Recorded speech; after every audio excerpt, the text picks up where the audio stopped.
Les négociateurs du Qatar ont fait relâcher 4 otages depuis vendredi. Ils disent avoir bon espoir d'obtenir de nouvelles libérations. Oui, mais pour ça, ils disent-ils, il faut une désescalade de la violence dans la bande de Gaza afin de faire sortir ces otages en toute sécurité. Appel à l'apaisement que tente aussi de véhiculer Emmanuel Macron. Bonjour Jacques Serret. Bonjour. Hier, le chef de l'État a porté un message de coopération et de soutien à l'exécutif israélien. Il a présenté ses condoléances à l'autorité palestinienne. Il s'est ensuite rendu à Amman, en Jordanie, où il a passé la nuit. Et il va rencontrer ce matin le roi Abdallah II.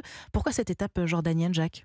Eh bien parce que la Jordanie est un partenaire stratégique de la France au Moyen-Orient. Emmanuel Macron s'entretient régulièrement avec le roi Abdallah II et Paris stationne depuis presque 10 ans à Amman des avions de chasse engagés dans la lutte contre les groupes djihadistes en Irak et en Syrie. Surtout pour le chef de l'État, c'est là l'occasion d'envoyer un signal diplomatique. La semaine dernière, aucun dirigeant arabe n'avait souhaité rencontrer le président américain Joe Biden. Là, ce rendez-vous est un moyen pour Emmanuel Macron d'essayer de démontrer que la France est crédible aux yeux des dirigeants arabes et il compte bien marqué la particularité de la voix française en défendant sa position d'équilibre. La question humanitaire et le sort des civils à Gaza doit être abordé.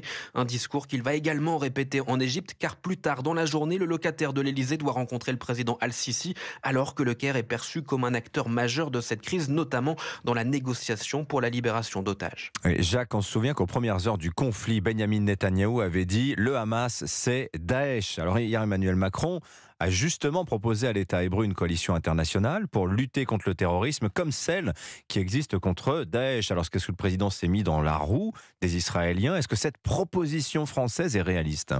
Eh bien, c'est en tout cas loin d'être fait. À ce stade, ce projet s'apparente davantage à une sorte de bouteille à la mer jetée par le président français.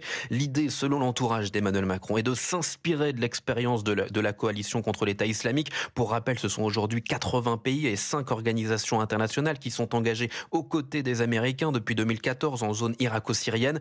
Il faut voir quels aspects sont réplicables contre le Hamas, explique-t-on du côté de l'Élysée. C'est encore flou, donc le chef de l'État aura justement l'occasion d'en parler tout à l'heure avec le roi de Jordanie, pays membre de la coalition contre Daesh. Et Emmanuel Macron a un mois pour convaincre ses interlocuteurs de se ranger derrière cette idée avant la 3e conférence de Bagdad, réunion de sécurité créée à l'initiative de la France, qui se tiendra fin novembre dans la capitale irakienne. Jacques Serret du service politique d'Europe 1.